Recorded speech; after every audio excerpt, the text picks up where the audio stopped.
dans cette nouvelle vidéo de Monsieur Cédric. Donc, regardez, on se retrouve avec le Raptor et le Wildtrak. Qu'est-ce qui est mieux qu'un Ranger? Deux Rangers, un, deux. Donc, je vais vous parler de mon nouveau Raptor. Donc ça, ce qu'il faut savoir, les deux sont à moi. J'ai conservé l'ancien Wildtrak. Je l'ai confié en fait à quelqu'un de mon équipe. C'est une voiture de fonction pour lui. Parce que c'est la meilleure voiture, ça, que l'on puisse avoir, le Ranger, sur les îles, à la montagne, à la campagne. C'est la meilleure voiture. Donc c'est une voiture qui est très demandée, donc je voulais la garder et je l'ai confiée à mon bras droit ici. C'est sa voiture de fonction, on va dire, très pratique. Ici, on voit la plaque d'immatriculation FB16. Ça veut dire que cette voiture a été immatriculée en février 2016. Donc le Wildtrak est sorti fin 2015. Donc celle-ci, elle date de février 2016. Et celui-ci, on voit le Raptor NV19, donc novembre 2019. Donc 3 ans séparent ces voitures, sachant que celle-ci a été 3 ans. Donc vous voyez, encore une fois, quand je vous parlais des constructeurs qui se renouvellent de plus en plus vite, et ces enfoiros, ils sont très forts parce que regardez le Wildtrak. Ah, je suis désolé, hein. Franchement, je te kiffe. Tu m'as tellement servi quand il y avait des cyclones, tout ça. Mais t'es moche maintenant. Oh, il a pris un coup de vieux. Je trouve qu'il a pris un coup de vieux par rapport au Raptor. Seulement 3 ans séparent. Il s'est pris une teutard, lui.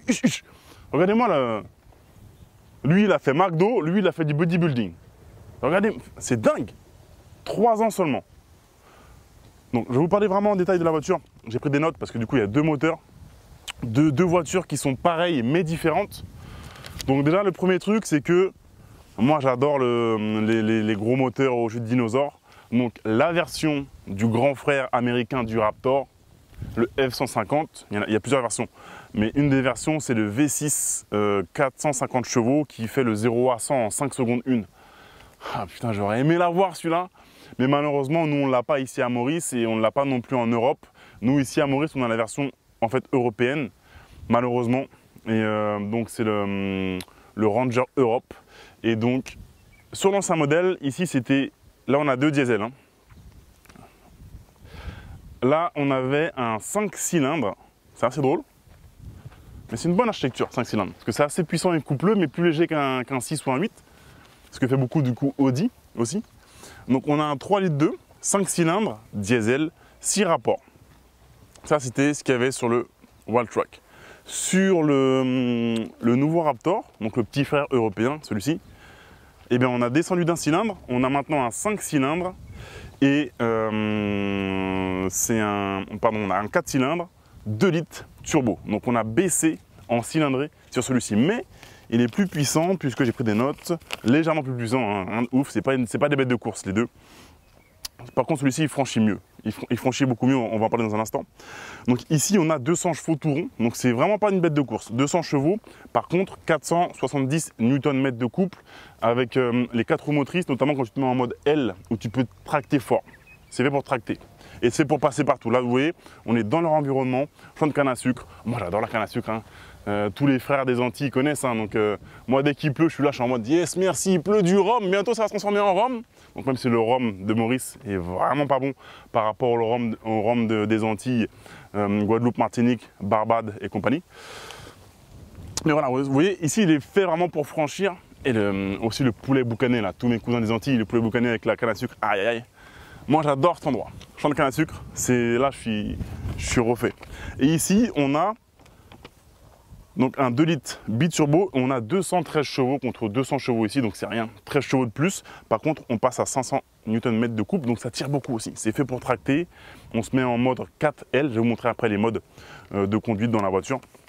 Mais voilà. Ce qui choque, c'est vraiment l'esthétique des deux voitures. Celle-ci a été bodybuildée. On voit qu'en plus, c'est un full black. Le Raptor est en noir, le Ranger est en noir. Même ici, la couverture est en noir. Ça fait une voiture full black et je la trouve vraiment, vraiment jolie. Là, on a un rideau en alu. C'est très pratique aussi, mais du coup, ça fait moins... Moi, j'aime le full black. Donc, ah ouais, au niveau du design, elle s'est vraiment pris une claque sévère. Au niveau des pneus, donc ce qui est étonnant, c'est que c'est les mêmes tailles de jantes sur les deux, mais là, on dirait vraiment que les roues sont beaucoup plus grosses, et à cause, en fait, ou plutôt grâce aux pneus tout terrain. Donc là, on a des Goodrich. Et les pneus, hein, les pneus, pas les jantes, les pneus font 33 pouces. 33 pouces, donc c'est des pneus tout terrain. C'est énorme et ça donne un look d'enfer à la voiture. C'est l'élément principal qu'on remarque quand on compare celle-ci avec celle-là. Donc là, malheureusement, elles ne sont pas côte à côte. Mais là, vous voyez, c'est vraiment les pneus, c'est presque une citadine. Attention, la voiture est haute, elle franchit quand même. Il n'y a rien à dire, hein. J'ai déjà franchi beaucoup avec celle-là. Mais quand on compare avec le Raptor, ça n'a absolument rien à voir. Et ça la rend vraiment beaucoup plus agressive. Après, par contre, ma question, c'est est-ce que ces pneus tout terrain qui déchirent, là on voit qu'ils sont tout neufs encore, la voiture a 800 km. Hein. Sachant qu'ici j'ai la GTS 911 GTS aussi en daily et le Macan Turbo Performance. Donc j'ai mis seulement 800 km à cette voiture. Mon idée c'est est-ce qu'ils vont bien vieillir sur le goudron? Parce qu'il faut être honnête, entre vous et moi, même à Maurice, je roule beaucoup plus sur le goudron et sur la route normale, sur le macadam, que sur le tout-terrain comme aujourd'hui. Donc est-ce que ça va bien vieillir ça sur le goudron? Parce que c'est pas trop fait pour. On voit en dessous là, il y a le même pneu justement Goodrich tout-terrain de secours. Ça peut toujours servir. Placé juste là, comme sur l'ancienne version là-bas. D'autres secours ici aussi. Et on voit même qu'il est neuf, on voit c'est tout lisse quoi. C'est vraiment. Ça n'a rien à voir avec les pneus tout-terrain qu'ils ont mis sur le Raptor. Il y a vraiment des éléments esthétiques, vous voyez, il y a des éléments bleus sur les suspensions et tout. Vraiment, je trouve que la voiture, ils ont fait un bon truc. Esthétiquement, il n'y a vraiment rien à dire. Mais et aussi au niveau de la conduite, ils ont fait un bon travail. Je vais vous en parler dans un instant. Peut-être que la bonne nouvelle, c'est que en Australie, ils sont en train, a priori, d'adapter le Raptor avec un V8 en Australie. Donc j'ai demandé à Ford Maurice s'ils étaient au courant de ça et s'ils pouvaient en importer un à Maurice pour moi. Je serais le premier client, ça serait super. Donc à voir, maintenant vous savez, c'est pas trop la tendance, donc à voir. Mais en tout cas, les Australiens ont eu les coronesses de placer un V8 dedans. Ils sont en train de le développer actuellement. C'est Ford qui livre la voiture, mais c'est des préparateurs qui mettent le bloc dans la voiture. Autre amélioration sur la voiture, au niveau du haillon, ça on peut dire que c'est le haillon si vous voulez, au niveau de la benne. Ça, des fois, moi j'ai deux petits garçons, 2 ans et 5 ans. Et des fois, vous savez comment ils sont les enfants, si vous en avez, ils sont tout le temps là, tout le temps là, tout le temps là où il ne faut pas, vous savez. Et là, tu as intérêt à bien faire attention, sinon tu les envoies en enfer direct, parce que c'est très lourd. C'est très lourd. Et franchement, moi, je sais que des fois, ma femme, elle venait pour ouvrir, et je lui disais attention parce que c'est lourd. Donc si tu es là avec un pack d'eau, machin, tu ne t'y attends pas, tu es en mode nanana, tu crois que c'est une Twingo, c'est très lourd. Vraiment, je sais pas, hein, mais je pense que ça doit peser un bon 20 kg, 30 kg. Très lourd. Mais c'est aussi cool parce que ça fait l'aspect un peu robuste de la voiture.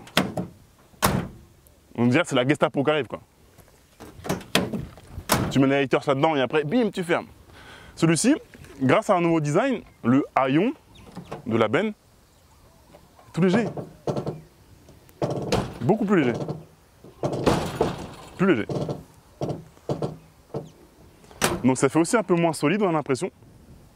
Mais je pense pas que ce soit le cas, mais c'est plus léger. Donc ça c'est cool. Parce qu'au jour le jour, ça peut éviter à tes enfants de se faire écraser, c'est cool. Ça c'est nouveau. Donc ça rend la voiture plus agressive. Bon après c'est du plastique hein, malheureusement. Mais bon. Ça c'est nouveau. Ici ils ont ajouté ils ont changé les feux. C'est magnifique ici. Avec des LED. Je vais les allumer pour vous tout à l'heure. Bien sûr la calandre ici, on l'a complètement modifié avec un Ford d'origine du coup. En noir comme ça, je dis tout est noir. Ça dommage, c'est pas en noir, mais après on peut toujours le wrapper s'il faut éventuellement. Encore des éléments bleus sur les amortisseurs. Ici on a un bon carter de protection en alu. Et le marchepied aussi également a été entièrement refait. Donc je l'adore. Franchement je l'adore. Esthétiquement il est top. Au niveau de la sensation aussi quand on monte dans la voiture, c'est agréable. Par contre, le point faible, et là il y a aussi le sigle Raptor, antidérapant, franchement super, d'un point de vue design et tout, et le grip qu'il a est super. Par contre, le point faible de ça, c'est qu'en roulant, ting, ting, ting, ting, ting, ting, le bruit de cailloux, de trucs qu'il y a sur la... Vraiment, par rapport à l'autre, je vais vous montrer sur l'ancienne version. Là, il est beaucoup plus petit, enfin, je veux dire moins large. Vous voyez, ça n'a rien à voir. Rien à voir. Et vous voyez, regardez le marchepied, ça n'a rien à voir. Et l'autre est vraiment plus haute. Au début, quand je l'ai eu, ça m'a pris peut-être 2 semaines. Vous voyez, ça n'a rien à voir. Là, on monte une vraie marche. Dans l'autre, j'avais l'habitude de... Je fais 1,80 m. J'avais l'habitude de descendre dans l'autre directement comme ça. Comme ça, directement. Et sauf que là, je me rappelle mollet à chaque fois parce qu'elle est vraiment haute. Vous voyez, là, je descends en une fois. Faut y aller quand même. Je suis à 1,80 m. Donc, non. En fait, quand tu veux descendre, tu dois vraiment prendre la marche et après, tu descends. En fait, c'est vraiment un petit camion, cette voiture-là, finalement. C'est un petit camion. Et ce que j'adore, c'est honnêtement, c'est la meilleure voiture pour Maurice et pour les îles. Et en plus, vous savez qu'à Maurice, on a une taxe de 100% sur les voitures. 100%. Donc n'importe quelle voiture que tu vois, une Clio ou 911 ou je sais ce que tu veux, une BM 320D ou ce que tu veux, elle coûte 2 fois plus cher à Maurice. Il y a une taxe de 100% à l'import. Que ce soit de l'occasion ou du neuf, tu vas payer 2 fois le prix de ce que tu vas payer en France sur les voitures. Mais comme le Ranger, Raptor, Wildtrak, XLT, XL, le modèle que tu veux, ou un Amarok, qui est une super voiture aussi, ou un Hilux, peu importe le pick-up que tu vas prendre, eh bien c'est considéré comme un utilitaire grâce à la benne, et donc il n'y a pas cette taxe de 100%. Et je crois que c'est une taxe de 30 ou de 30% peut-être. Donc en gros, le Raptor, même à Maurice, n'est pas beaucoup plus cher que ce qu'on peut le payer en France. Celui-ci, je l'ai payé 2,3 millions de roupies. Je vais vous dire tout de suite ce que ça fait. C'est à peu près comme ce qu'on peut avoir en France.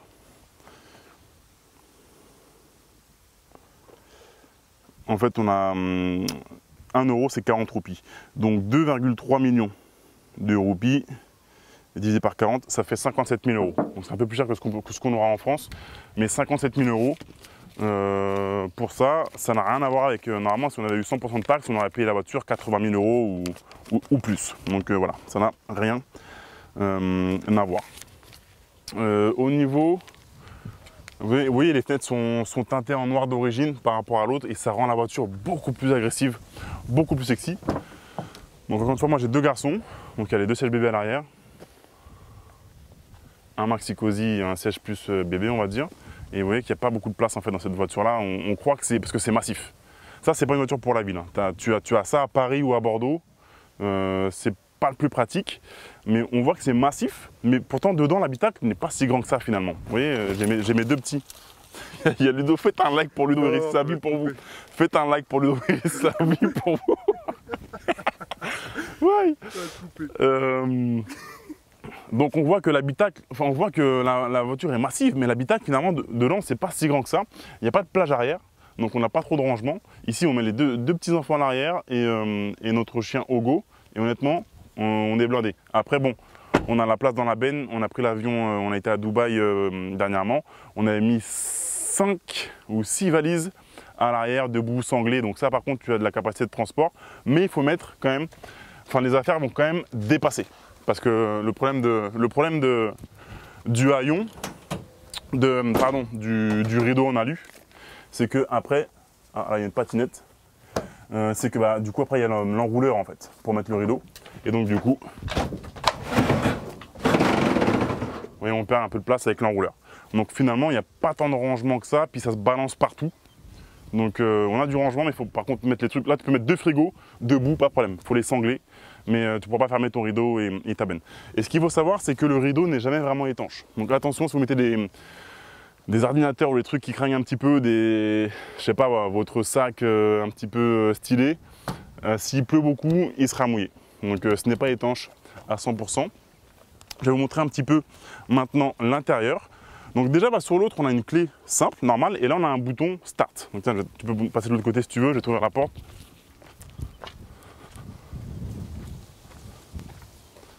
Ouais, petite précision, la voiture est sale, mais c'est le but de la voiture. C'est une voiture qui est faite pour être sale, être salie comme n'importe quelle voiture. Que ce soit une Ferrari ou que ce soit une Lamborghini ou que ce soit un Ford Performance, c'est une voiture Ford Performance. Donc il y a quelques détails que je vais vous montrer dedans. C'est fait pour être sali. Voilà, et elle m'a bien servi déjà, le petit Raptor, quand on a eu une tempête tropicale il n'y a pas longtemps où il y avait pas mal d'eau et moi je pouvais passer tranquillement. Donc je vais vous montrer un petit peu. Donc je vous disais, dans l'autre voiture, dans le Wildtrak, on avait une clé de contact normale. Ici, ils ont remplacé par un bouton Start and Stop que vous pouvez voir ici. Juste là, il y a le contact. Bouton Engine Start and Stop. Il n'y avait pas ça sur le Wildtrak. Ici, on a un petit Raptor Ford Performance. Donc, c'est voilà, Ford Performance, on va dire, c'est une catégorie à part des véhicules Ford. La clé, je la trouve sympa. Avec le petit sigle Raptor. Plutôt sympathique. Au niveau du menu multimédia et de l'écran d'info, eh bien, c'est grosso modo les mêmes boutons, mais ils ont quand même mis à jour 2-3 éléments et je le trouve plus sympa du coup sur le Raptor. Ensuite, on a les surpiqûres bleues, dans l'autre on avait les surpiqûres orange. Là, comme c'est un Ford Performance, on a ce petit liseré, on va dire rouge là sur le volant, le même que j'ai sur la HT3. Grosse différence entre les deux. Donc là-bas, on a, je vous ai dit, un 3 litres 2 5 cylindres de 6 rapports automatique. Et ici, devinez, on a donc un 4 cylindres 2 litres turbo, mais de 10 rapports. 10 rapports avec des palettes au volant. Et donc du coup, quand tu as 10 rapports par rapport à 6 là-bas, l'expérience de conduite n'a rien à voir. Rien à voir. Et donc du coup, tu peux aussi davantage franchir avec cette voiture qu'avec l'autre. D'ailleurs, il y a plein de modes que je vais vous montrer. Tiens, Ludo, je te montre si tu veux.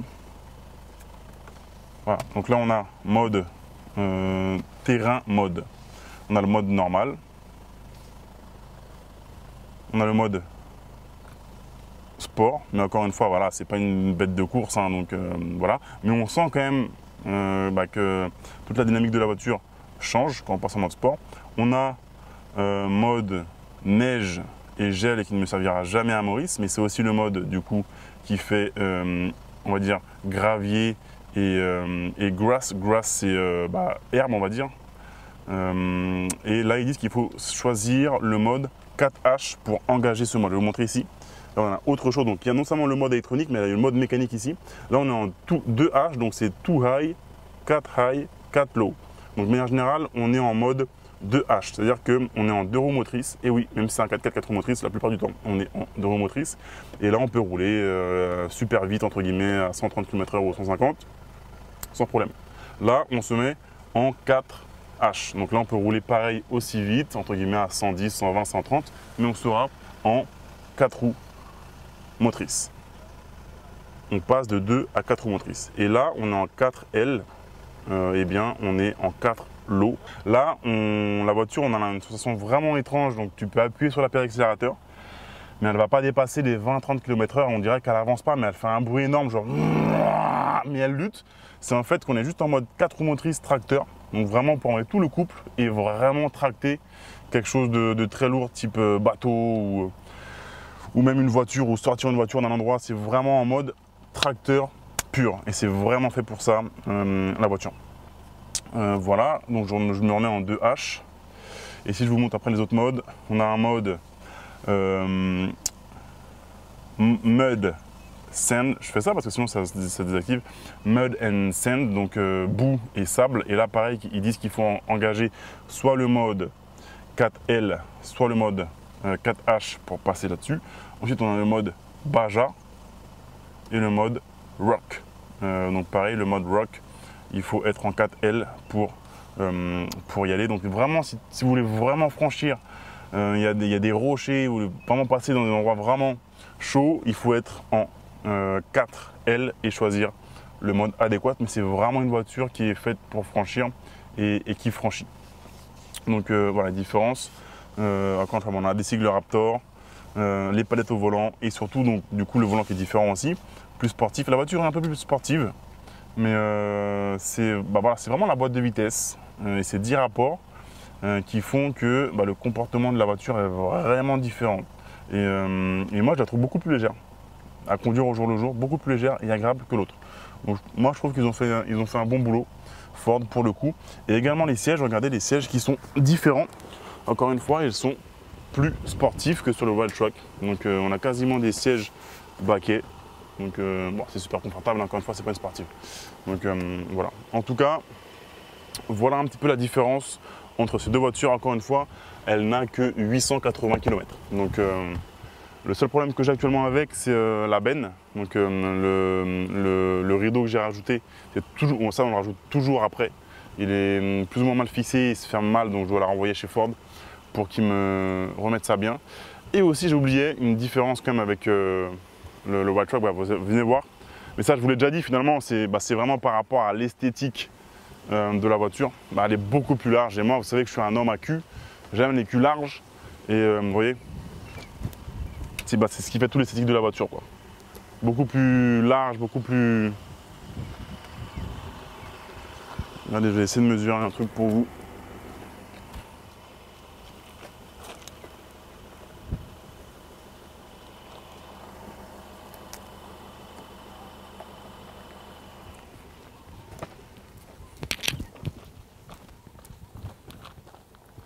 Voilà, il y a un bon 10 cm d'écart. C'est énorme. Voilà, en tout cas, on se trouve dans un champ de canne à sucre. J'adore ça. Le rhum, le boucané. Mais voilà, de manière un petit peu moins ironique. C'est surtout un petit peu symbolique pour moi aussi parce que moi, mon papa est antillais. Donc moi, mes ancêtres viennent des Antilles. Et du coup, je suis actuellement en train de réaliser une série de vidéos qui s'appelle Quitter la Rat Race. Vous avez pu voir peut-être la vidéo où je suis rentré en Lamborghini avec mon Aventador devant 1800 personnes. Et si vous voulez, toute l'idée de ça, c'est vraiment de vivre et de quitter le schéma que nous impose la société, de devoir faire comme tout le monde, de devoir avoir un Renault Scénic comme tout le monde. Non, si tu veux avoir une Lamborghini, une Porsche ou un Raptor, bah fais-le. Parce que pourquoi faire comme tout le monde et pourquoi rentrer dans un moule et pourquoi être formaté? Donc c'est vraiment toute l'idée de la série vidéo que je publie actuellement sur l'investissement et la création de business qui s'appelle Quitter la Rat Race. Et je vous invite à cliquer en description si vous voulez me suivre sur mon autre chaîne et mes autres trucs que je fais sur internet. J'ai une partie passion sur les voitures et une partie passion sur l'immobilier et la création de business et le e-commerce. Ça, c'est aussi mon dada. Voilà, j'ai deux grandes passions, on va dire, les voitures et le business. En tout cas, il y a des liens en description si vous voulez me suivre de l'autre côté du business. Si vous aussi, vous pouvez changer de vie éventuellement, acheter des voitures qui vous font rêver. Vous savez, quand vous étiez gosse, vous avez des voitures qui vous faisaient rêver.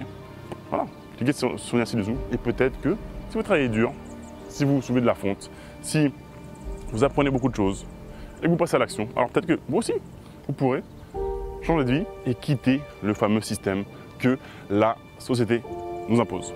Et quand vos collègues vous diront que quand tu regardes une vidéo sur les Lamborghini ou les Ferrari ou les Porsche, que c'est pas pour toi, tu lui diras, vous pourrez lui dire, non, peut-être que c'est pas pour toi, mais oui, c'est pour moi également. Ciao.